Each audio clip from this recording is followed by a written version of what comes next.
Okay. So, in this particular chapter, Unit 4, the bioinformatics part, you will be start talking about database management, software packages, and tools. This is the bioinformatics part. So, what is bioinformatics basically? It is a marriage between computer science and biology. So, you biological data is stored. Biological data like DNA sequence, protein sequence, RNA sequences, different other biological assets. Their sequences, their types, their characters, they are stored in computer databases. So it is huge amount, so you simply can't keep it randomly like a box where you have to you dump everything. You can't keep it like that. You have to organize them into special sections. Then you have these data. You have the data. Now this data has got no meaning until you analyze the data and you say that give it some meaning. So in bioinformatics, databases are organized repositories. Repositories means where it is deposited. They are organized for vast amount of biological data, making it accessible. मतलब you can take it out, searchable. You can search for what you want, and you can take that data and analyzable. So therefore, we understand the basic features and management system. It is crucial.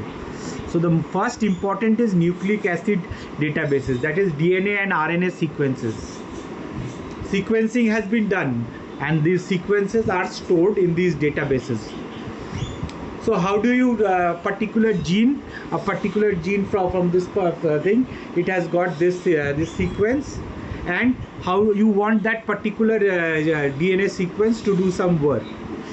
So all these हाँ हाँ, तो तुमको ये जो सब कुछ है उसको तुमको लेके आना पड़ेगा ना. तो जो डीएनए है उसमें तो तुम पता नहीं चलता कौन सा डीएनए क्या है, तो उसके लिए उसको एक एक्सेशन नंबर दिया जाता है. दैट इज़ यूनिक आइडेंटिफायर्स, मतलब उसको आइडेंटिफाई करने के लिए एक पर्टिकुलर नंबर दिया जाता है. फिर और एक चीज़ जो इम्पोर्टेंट है, that is meta data.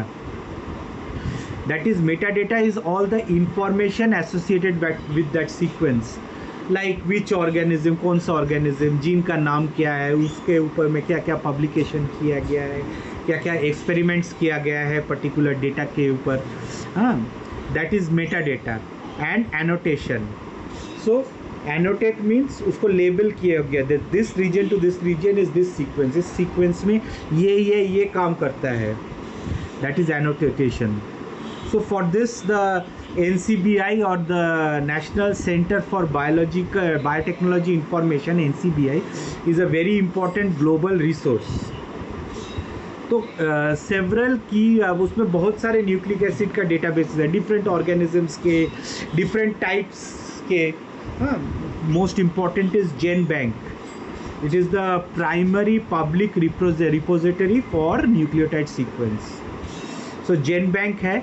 So for example तुम you want human insulin gene, तुम ह्यूमन इंसुलिन जीन को टाइप किया and GenBank will yield entries, मतलब तुमको एंट्री देगा तो उसका सीक्वेंस क्या है, जीनोम का लोकेशन क्या है, क्या क्या प्रोटीन्स उसके साथ इन्वॉल्व है, हाँ, और क्या क्या लिटरेचर है उसके बारे में. फिर another one is the ref sequence. ये भी और एक डेटाबेस है. Then you have the DBSNP. Now, single nucleotide polymorphism. Now, this is very important because the human genome has been sequenced. Which human? So, there are, even after a genome is sequenced, different individuals may have one or two nucleotide differences in their genes or the non-coding sequences. तो उसका भी एक database बनाया कि कहाँ कहाँ पे differences होता है. हाँ, फिर you have gene expression omnibus. It is a public functional genomic data repository. So ये इसका काम है क्या, डिफरेंट जीन्स अलग अलग कंडीशन में अलग अलग जीन एक्सप्रेस होता है. हीट में हीट बेस्ड जीन्स एक्सप्रेस होता है, कोल्ड में cold based genes. So you have a library कि these particular genes normally they are not expressed, but under particular condition like heat, cold or whatever be it, this is expressed. So this information is also present there. It is found in this GEO. So after the nucleic acid you have the genome. Nucleic acid तो इस छोटा छोटा gene के लिए है, but whole genome के का भी डेटा मिलता है. क्रोमोजोम में कौन सा कहाँ पे है, कौन से क्रोमोजोम में को क्या है. हाँ, तो इट विजुअली क्रोमोजोमल मैप्स में विजुअली तुम देख सकते हो उसमें कौन सा जीन कहाँ है, किसके आगे है, किसके पीछे है, कौन से क्रोमोजोम में है, उसका लोकेशन पता चलता है. फिर उसका स्ट्रक्चर, जैसे ये एक्सॉन है कहाँ पे, इंट्रॉन कहाँ पे है, स्प्लाइसिंग साइट्स कहाँ पे है, ये मॉडल्स है यहाँ पे. फिर डिफरेंट स्पीशीज़ में माउस और से ह्यूमन में कौन कौन सा जगह उन लोग का सेम है, कौन कौन सा जगह डिफरेंट है. हाँ, वो तुम सिंटेनी इसको बोलते हैं, you get information about that. So NCBI has got these management sequences. Next is that ये जीनोम्स. फॉर एग्जाम्पल सोचो ह्यूमन का जो जीनोम असेंबली है to explore the arrangement of genes and regulatory region. और जीन का regulation कहाँ से कौन सा सीक्वेंस में होता है, ये सिर्फ वो डिपोजिटरी में एग्जैक्टली ये ऐसे ही रहता है.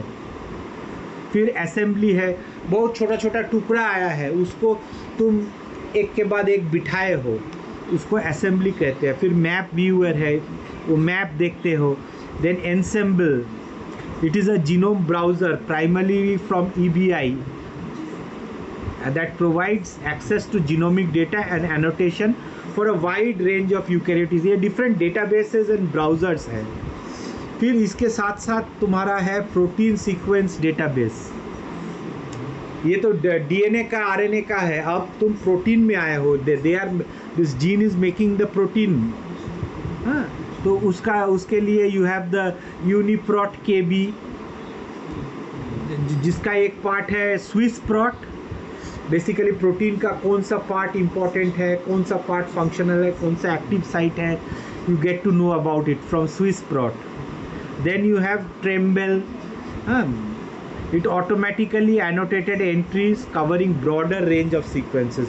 मतलब इसमें भी तुमको न्यूक्लियोटाइड प्रोटीन के बारे में इंफॉर्मेशन मिलता है. तो इस तरह से PIR भी है. फिर और एक स्ट्रक्चर है, उसको कहते हैं RasMol. It gives the 3 dimensional structure of the proteins. फिर कहाँ पे उसका मतलब इफ इट्स अ प्रोटीन कहाँ पे उसका लाइगैंड बाइंड करता है, कहाँ पे उसका एक्टिव साइट है. हाँ, all the experimental datas you can find it over here. Then you have management systems. Protein data bank, like it's a data bank, सब प्रोटीन का सीक्वेंसेस रहता है. इस तरह से स्ट्रिंग, बायोग्रिड, ये सब these are databases which manage the sequences. RasMol very important है. Graphically you can visualise it, picture देख सकते हो उसके लिए.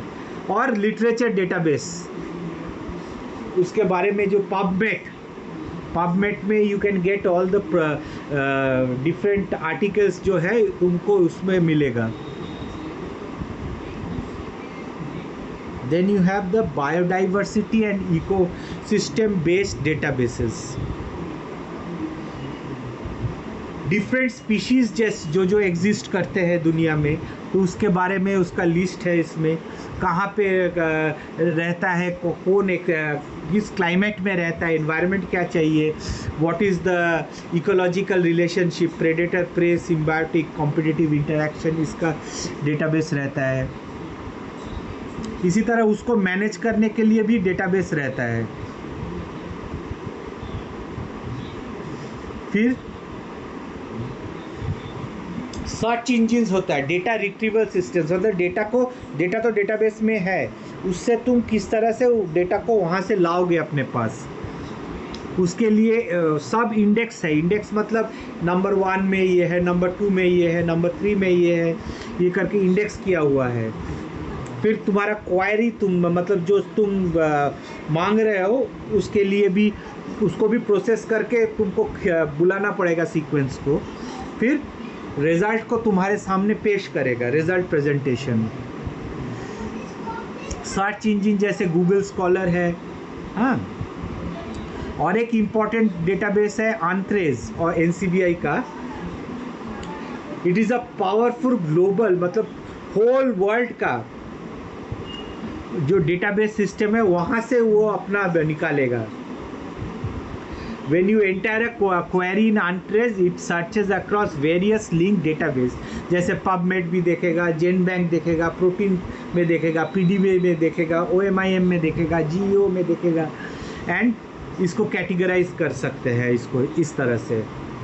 फॉर एग्जाम्पल अगर if you search for BRCA1, ये कैंसर का जीन है, in the entrance search bar it will show you PubMed articles, मतलब इसके ऊपर में जो रिसर्च पब्लिकेशंस है BRCA1 के ऊपर में वो दिखाएगा।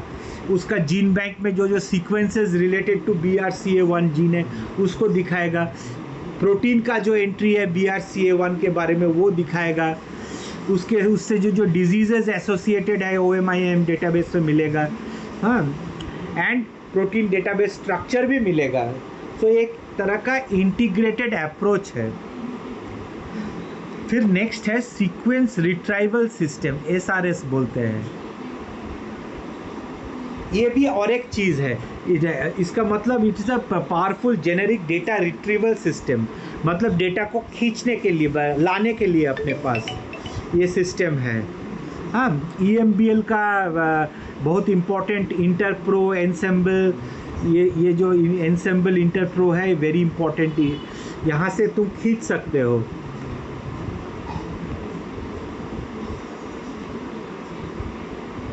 जैसे SRS से तुम सब ह्यूमन प्रोटीन को तुम खींच सकते हो जिसका एक स्पेशल मोटिफ है, एक मोटिव डेटाबेस। मोटिव मतलब वो पर्टिकुलर साइट एक पर्टिकुलर काम करता है, पर्टिकुलर सीक्वेंस रहता है, like it is a transcription activator. तो सब सीक्वेंस को बुलाएगा जो कि ट्रांसक्रिप्शन एक्टिवेशन का वो पर्टिकुलर सीक्वेंस है होल जीनोम में। देन प्रोटीन आइडेंटिफाइंग रिसोर्सेज, एक पर्टिकुलर प्रोटीन सीक्वेंसेस है उसको तुम डेटाबेस में डाल दिए, फिर वो डेटाबेस में जो इंफॉर्मेशन है उससे तुमको डेटा मिलेगा कि ये प्रोटीन क्या हो सकता है।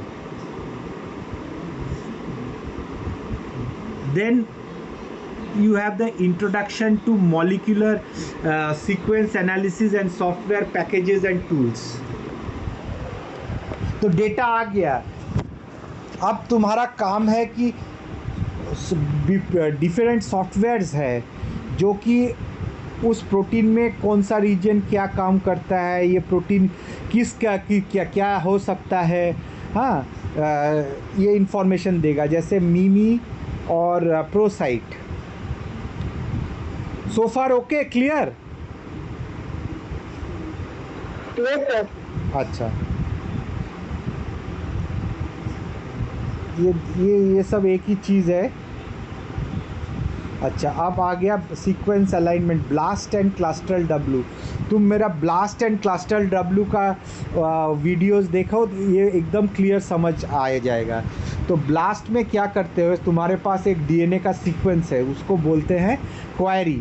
उसको तुम डाल दिया, तुम जानना चाहते हो वो क्या है, हाँ। और पूरा डेटाबेस में से वो सीक्वेंस को, उससे सिमिलर सीक्वेंस को खींच के लाएगा और फिर उसके बारे में जो लिटरेचर है मिलेगा, हाँ।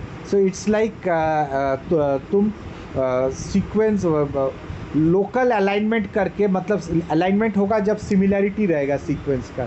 सो होल डेटाबेस में तुम अपना पर्टिकुलर सीक्वेंस से तुम खींच के सीक्वेंस ला सकते हो। फिर क्लस्टर ब्लास्ट का 2 सीक्वेंस भी होता है एंड क्लस्टरल भी होता है। क्लस्टरल में से फॉर एग्जांपल एक पर्टिकुलर सीक्वेंस 5 ऑर्गेनिज्म में है, एक इकोलाई में है, एक दूसरे बैक्टीरिया में है, एक तीसरे बैक्टीरिया में है। सब वो पर्टिकुलर जीन का सीक्वेंस को एक के बाद करके अलाइन करेगा। तो इस तरह से कुछ तरह का ब्लास्ट होता है, ब्लास्ट एन वो सिर्फ न्यूक्लियोटाइड्स को अलाइन करता है, ब्लास्ट पी प्रोटीन का सीक्वेंसेस को अलाइन करते हैं एक के बाद एक, यहाँ पे ये मैच है, ये मिसमैच है, यहाँ पे गैप है, ये सब चीज़ दिखाएगा। फिर क्लस्टरल है मल्टीपल सीक्वेंस अलाइनमेंट। अब ये अलाइन करके you can draw a phylogenetic tree और एवोल्यूशनरी ट्री। जितना सिमिलर होगा सीक्वेंसेस, 100 न्यूक्लियोटाइड है इकोलॉई में, निमोनिया में से 100 न्यूक्लियोटाइड सेम पर्टिकुलर जीन का लिए हो, हाँ, अब उसमें से अगर 10 सिमिलर है तो उसका होमोलॉजी कम है, सिमिलरिटी कम है, और दूसरे के साथ 50 सिमिलर है तो उसका सिमिलरिटी वो क्लोज़र है, तो दोनों को एक साथ ला देगा, और जिसमें 10 है सिमिलर उसको दूर में रखेगा। तो इसका तरह से तुम एवोल्यूशनरी ट्री बना सकते हो वो सिमिलरिटी देख के। नेक्स्ट है omics database, genomics, proteomics, transcriptomics, metabolomics. So what is genomics? Genomics is the study of an organism's entire genome, including its genes, their regulation and their interactions. Proteomics same है, सब protein को लेके, पूरा protein जो particular organism में है, सब protein को लेके उसका स्टडीज़, उसका रिलेशन, उसके बीच में जो इंटरप्ले है उसको स्टडी करते हैं। ट्रांसक्रिप्टोमिक्स में सिर्फ आरएनए ट्रांसक्रिप्शन, वो DNA is transcribed into mRNA, कौन कौन सा ट्रांसक्राइब होता है, आरएनए तैयार होता है, उसके बारे में सब कुछ, एक्सप्रेशन लेवल्स, ये सब चीज़ दिखता है इसमें। और मेटाबोलाइट्स होता है, जितना जितना मेटाबोलाइट्स तैयार होता है, ग्लाइकोलाइसिस का मेटाबोलाइट्स, क्रेब्स साइकिल के जो इंटरमीडिएट मेटाबोलाइट्स, ये सब। This is the ohmic studies. So applications इसका क्या हो सकता है बायो इन्फॉर्मेटिक्स का? First and most important application is clinical में एक डीएनए सीक्वेंस, मतलब इससे यू कैन डिज़ाइनर ड्रग्स बना सकते हो, जीनोमिक मेडिसिन्स बना सकते हो, हाँ, you can keep electronic health records, तुम्हारा क्या क्या प्रॉब्लम हुआ, क्या क्या टेस्ट का रिजल्ट्स हुआ है, सब electronically it is save. And next time तुम्हारा डॉक्टर डायग्नोस करेगा उस इलेक्ट्रॉनिक डेटा को खींच के, comparing it with other individuals, so you can get a personalised medicine. फिर कोविड के टाइम में जो हुआ था, हाँ, tracking the spread of infections by analysing pathogen genomes, वो सार्स को मतलब कोविड का जीनोम सीक्वेंस हुआ था पैंडेमिक में के टाइम में, फिर उसमें देखा वेरिएशंस देखा है, तो किसके अगेंस्ट में कौन सा एंटीबॉडी दिया जाएगा, इट वाज स्टडीड।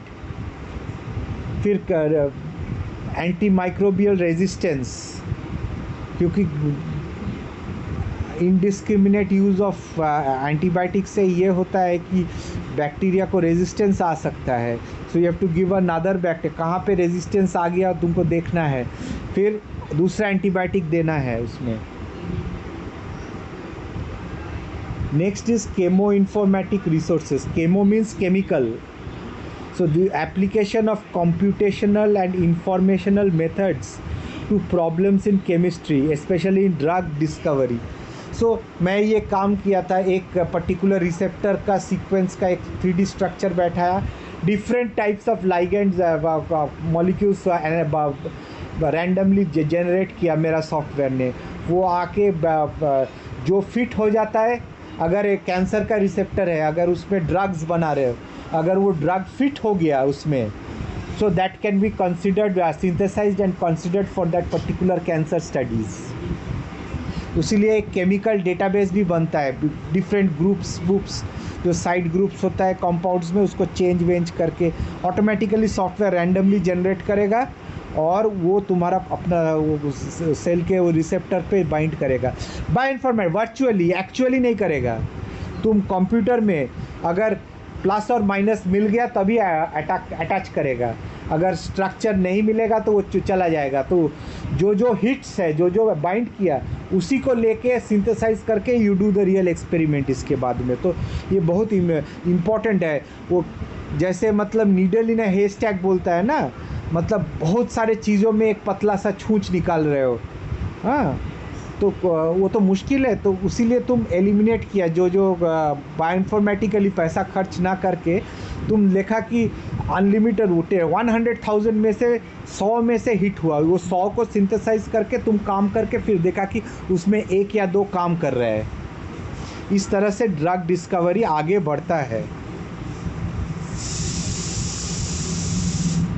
तो ये ड्रग डिज़ाइन में therefore it can help, de novo drug design बोलते हैं। Next is pharmaco informatics, vaccine design करने के लिए, मतलब कौन सा जगह पे बहुत अच्छा वैक्सीन बन सकता है, कौन सा रीजन का लेके उसमें एंटीबॉडी बना सकते हो उसके अगेंस्ट में, बहुत इम्पॉर्टेंट होता है। This bioinformatics will help you in doing those things, vaccine designing. So ये बेसिकली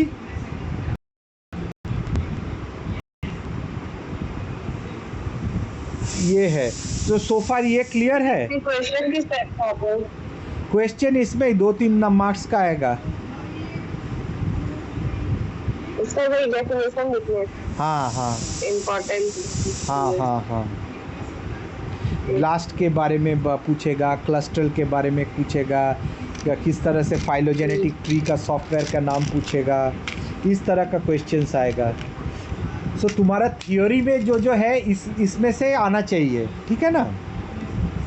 और प्रैक्टिकल के लिए वो तुम मेरा वीडियोस देख लेना, तुमको हेल्प करेगा। वो अगर देख लिए 2-3 बार वीडियो अगर तुम देख लिए, मेरा ही है, अपना ही है, किसी और का नहीं है। हाँ हाँ तो हाँ, तब मतलब ये पुराना है क्या, वो उस समय मूंछ रखता था तो उस समय का। हाँ तो लेकिन नया वाला मिल नहीं रहा है, तो मेरा यूट्यूब में मिल जाएगा। तुम लोग का जो जो पढ़ाई हूँ प्रैक्टिकल, हाँ थोड़ा सा सर्च करके तुमको मिल जाएगा। डिफरेंट अदर टॉपिक्स का भी मिल सकता है, क्योंकि बहुतों को बहुत कुछ पढ़ा है ना, तो उसका सब, जैसे इसका ये रिकॉर्डिंग है, इस साल नहीं करूँगा, नेक्स्ट ईयर इसको अपलोड करके रखूँगा, क्योंकि यहाँ पे स्टोर करना जगह ले लेता है, तो यूट्यूब में डाल के रख देता हूँ, तो स्टूडेंट्स को भी हेल्प करेगा बाद में। तो मेरा वीडियोस देख लेना, जो जो चीज़ कवर नहीं होगा देख लेना, वीडियोस में डेफिनेटली मिल जाएगा उसमें। फिर वहाँ पे जो अगर कुछ समझ में नहीं आया ये क्या है, तब पूछ लेना मुझसे। हाँ वो क्लास तुम्हारा जैसे, मतलब देखो मैं रेगुलर 2 बार नहीं, क्योंकि बहुत काम है मेरा। हाँ कॉलेज का पूरा दिन नैक का काम मेरा सर के ऊपर रहता है, बहुत टेंशन रहता है वो चीज़, तो वो सब चीज़ का मतलब उसको अटेंड करना पड़ता है।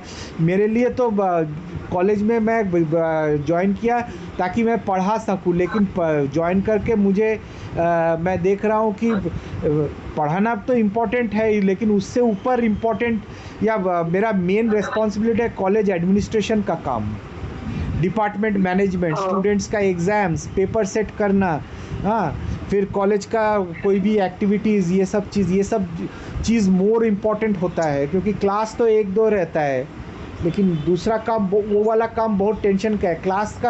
क्लास लेना कोई टेंशन का बात नहीं होता है, लेकिन दूसरा चीज़ अगर एक गलती हो गया ना तो बहुत स्टूडेंट्स का करियर प्रॉब्लम हो सकता है। से फॉर एग्ज़ाम्पल तुम्हारा नंबर में तुम एग्ज़ाम दिए हो, उसको मुझे और एक शीट में डालना है, एक गलती कर दिया, तुमको 10 में से 10 मिला है, हाँ तुम्हारे नीचे वाले को 10 में से 1 मिला है, मैं गलती से तुम्हारा एक बिठा दिया और दूसरे को 10 बिठा दिया, तुम फेल हो गए। बहुत बड़ा मिस्टेक है। हाँ ये और तुम्हारे ऊपर सामने पूरा 100-200 मार्क्स ऐसे पड़ा हुआ है, एक मिस्टेक अगर हो गया ना तो एक का करियर इफेक्ट कर जाता है। हाँ क्लास में क्या है, एक क्लास नहीं लिया तुम दूसरा क्लास ले लिया, हाँ क्लास में अगर गलती पढ़ा दिया तो किसी को पता चले, वो बहुत उसका इम्पैक्ट स्मॉल होता है, उसमें टेंशन नहीं रहता है। लेकिन ये मार्क्स का सब, फिर मार्क्स मैनिपुलेशन होता है। हाँ जो टीचर ट्यूशन करता है, हम लोग का तो तुम लोग का ही बैच में तो हुआ था, जो ट्यूशन पढ़े थे वो टीचर के पास वो उसका तो नंबर बढ़ा दिया, जो नहीं पढ़े उसका नंबर कम कर दिया। फिर मेरे पास नंबर, मैं देखा कि अरे मैं तो इसको ऐसे दिया, इसका नंबर क्यों कम हो गया, और इसको तो मैं फेल किया, इसका नंबर बढ़ कैसे गया? नॉर्मली दोबारा चेक करके ये सब चीज़ गड़बड़ी लोचा बहुत होता है, इसको भी ठीक से करना पड़ता है। ये तो इंटेंटेड एरर, इंटेंशनल प्रॉब्लम है, वो किया था। फिर प्रिंसिपल का वहाँ पे वार्निंग आया था, हाँ, उसको अब नंबरिंग के सिस्टम से हटा दिया गया। लेकिन जो भी है, गलती तो हो ही सकता है। सर स्टूडेंट लोग भी बहुत जिद करने लगता है कि सर दे दीजिए, दे दीजिए। हाँ, तो तुम्हारा फिर अटेंडेंस का मार्क्स, अटेंडेंस में भी मार्क्स है इंटरनल का। मेरा तो प्रॉब्लम था कि तो रेगुलर जाते थे कॉलेज, बट पापा का तबीयत देखिए बहुत ज़्यादा खराब हो गया था। हाँ, देखो क्या तुम किए तो तुमको नंबर दे दिया, तुमको ज़्यादा तुम्हारे क्लासमेट आके कंप्लेन ऑब्जेक्शन करेगा, उसको क्यों, वो तो क्लास नहीं किया, उसको ऐसे कितना क्यों मिला, मेरा भी तो, मैं भी। देखो प्रॉब्लम ये यहाँ पे आता है, अगर दूसरे लोग कुछ नहीं बोलता ना तो कुछ नहीं होता। हाँ सर, स्टूडेंट लोग भी जा करके। हाँ, जैसे मैं तुम्हारा अटेंडेंस देने का कोशिश एक बार गलती से, सर उसका तो अटेंडेंस नहीं है, वो सब देख के बोला, सर उसको क्यों दे दिया अटेंडेंस, सर ये तो क्लास में नहीं आया, उसको मत दीजिए। सर एक बार इसकी वजह से बाहर भी बहुत हुआ, हम दे दिए थे। नहीं तो मैं अगर हेल्प करना भी चाहूँ, जेन्युइन रीज़न भी है, अगर आजकल कोई ऑब्जेक्शन कर दिया तुम्हारा, तुम देखोगे डायरेक्शन ही आके तुमको बोलेगा कि उसको क्यों दिया है। हम तो रेगुलर आते हैं धूप में पसीना में, हाँ, बस में ऐसे करके आते हैं रोज़ क्लास में, मुझे भी जो मिल रहा है और वो तो आता ही नहीं है, उसको आया ही नहीं, उसको भी मार्क्स दे दिया। ये सब चीज़ अच्छा नहीं लगता है ना। देखो तुम्हारे पास मेडिकल सर्टिफिकेट पिताजी का जेन्युइन रीज़न है, लेकिन तुमको तो वहाँ पे तो पूरा मार्क्स दोगे तो गड़बड़ हुआ तो कोई का ऑब्जेक्शन अगर किया तो आजकल सीधा प्रिंसिपल के पास चला जाता है, फिर लेके डिस्कशन, ये सब बहुत काम रहता है। इसको ही संभालते संभालते मेरा नहीं सर, तीसरा बार वो